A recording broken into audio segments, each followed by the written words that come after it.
Everyone, welcome to our vlog. শেষমেশ এই দিনটা চলেই এলো, যেই দিনটার জন্য আমরা সেই কত বছর ধরে ওয়েট করছি, কিন্তু বিভিন্ন রকম কারণের জন্য ব্যাপারটা হয়ে উঠছিল না। কিছুই সেরকম না। আমি এই মুহূর্তে ট্রাভেল করছি ব্যাঙ্গালোর।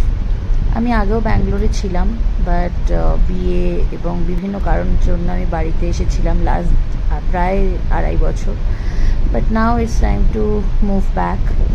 তো আমি সকাল সকাল এয়ারপোর্ট যাচ্ছি। আমার 10:15 সময় ফ্লাইট ছিল। তো খুবই ভারাক্রান্ত মন নিয়ে বেরিয়ে গেছিলাম, মা বাবা সবাইকে ছেড়ে, শ্বশুর শাশুড়ি। তো খুব খারাপই লাগছিল সত্যি বলতে। অ্যান্ড দীপমের ফ্লাইট ওই একই দিনে রাত্রেবেলা ছিল।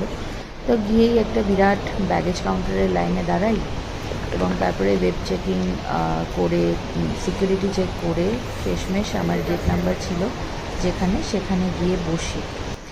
মনটা বেশ খারাপ ছিল, বাট নাথিং টু ডু। ফ্লাইটে তো যেতেই হবে, ফ্লাইট মানে ট্রাভেল তো করতেই হবে। তো আমি অনেক দিন পর ফ্লাই করছি, অ্যান্ড এই সময় একা ফ্লাই করছি বলে মনটা বেশ খারাপ।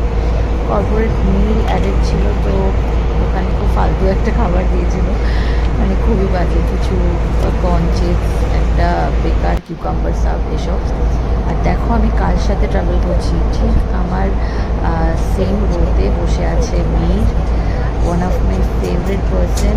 আমি ওনার চরম ভক্ত সত্যি কথা বলতে।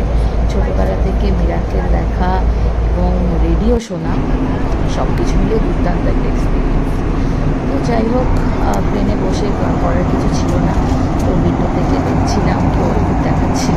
অ্যাকচুয়ালি অনেক দিন পর মানে ফ্লাইটে ট্রাভেল করছি বলে আমি জার্নিটা বেশ এনজয় করছিলাম।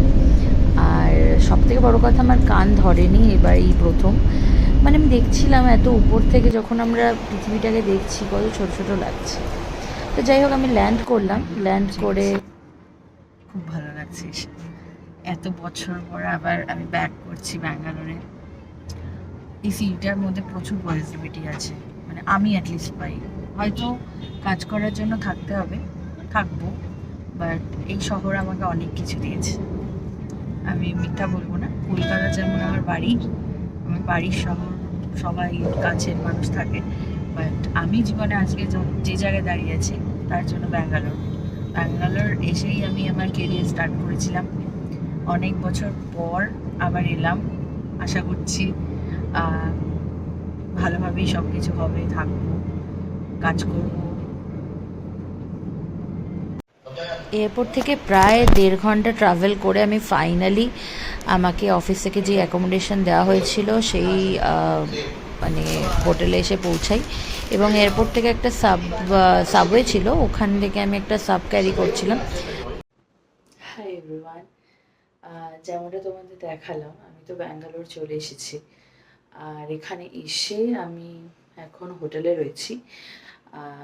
কোম্পানি থেকে অ্যাকোমোডেশন দেওয়া হয়েছে 2 সপ্তাহে, তো এখন এখানেই থাকবো। আর দীপমও আসবে। তো অনেকদিন পর ব্যাঙ্গালোর এসে তো আমার বেশ ভালো লাগছে সত্যি বলতে, কারণ যেভাবে শহরটাকে রেখে গেছিলাম অলমোস্ট ওরকম রয়েছে। তো যাই হোক, এটা হচ্ছে রুমটা। এটা একটা সার্ভিস অ্যাপার্টমেন্ট। আমি একটু এসে ঘুমিয়ে নিয়েছিলাম, তো আমার চোখগুলো খুব অদ্ভুত লাগছে। আর এই যে দেখো, এটা হচ্ছে একটা ড্রয়িং রুম, বেশ সুন্দর, মানে যেরকম 1 BHK ফ্ল্যাট হয় ওরকম। তার সাথে দেখো এখানে একটা কিচেনও দিয়েছে, আর ওয়াশরুম, ব্যালকনি যেরকম থাকার। এখন আমি ঘুমিয়ে টুমিয়ে উঠে গেছি, আর এখন ভাবছি একটু বেরোই, কারণ আমার একটু খিদেও পেয়ে গেছে। কারণ এসে একটু ওই একটা সাপ খেয়েছিলাম, আর কিছু খাওয়া হয়নি। তো কিছু খেয়ে আসি, আর রাত্রে ডিনারটা কি করব সেটা এখনও দেখতে হবে, তো ওটাও নিয়ে আসি। তো তোমরাও আমার সাথে চলো। বৃষ্টি হয়েছে, আমি চলে এসেছি সমস্ত জিনিসপত্র নিয়ে। আর বাইরেটা খুব মিসি, মানে বৃষ্টি বৃষ্টি হয়েছে, তাই আর ক্যামেরা খুলিনি। ঘরে চলে এসেছি, এবার যাই। একটু চাউমিন নিয়ে এলাম, খিদে পাচ্ছিল, তো কুচকুচ হতা হয়ে চলছে, আর চাউমিনটা খাচ্ছি। আমরা সেই আগের সময়ের মতো অটো করে বেরিয়েছি 2022-এর মধ্যে। যখন আমরা এখানে আগে ছিলাম। হ্যাঁ, কারণ বাইকটা এখনো পৌঁছায়নি। বাইক পৌঁছায়নি। এই যে আমরা- এই দিকে চলে আসবে কাবুলে। আমরা হ্যাঁ। শর্টে। তো এখন রবিবার সারাদিন আমরা হোটেলেই ছিলাম, টুকটাক খাবার খেয়েছি, তো ভালো লাগছিল না। আর তো ওকে বললাম যে তবে আমরা একটু অ্যাটলিস্ট বেরোই, আমার ভালোই লাগছে না এখন, একটু বেরোলাম। সানডেতে দীপম আসার পর আমরা আর কোনো ভিডিও করিনি, বাট বিকেলবেলাটা এত বোর লাগছিল, তো আমরা পাশেই ফিনিক্স মলে গেছিলাম। অনেক বছর পর আবার ফিনিক্স মলে গেলাম, বেশ ভালোই লাগলো। একটু ঘুরে ঘুরে দেখছিলাম, টুকটাক খাওয়া দাওয়া করলাম, ব্যাস এভাবেই দিনটা কেটে গেল। তো এই অবধিই ছিল দিনটা। ব্লগটা এই পর্যন্তই রাখলাম, কেমন লাগলো জানিও।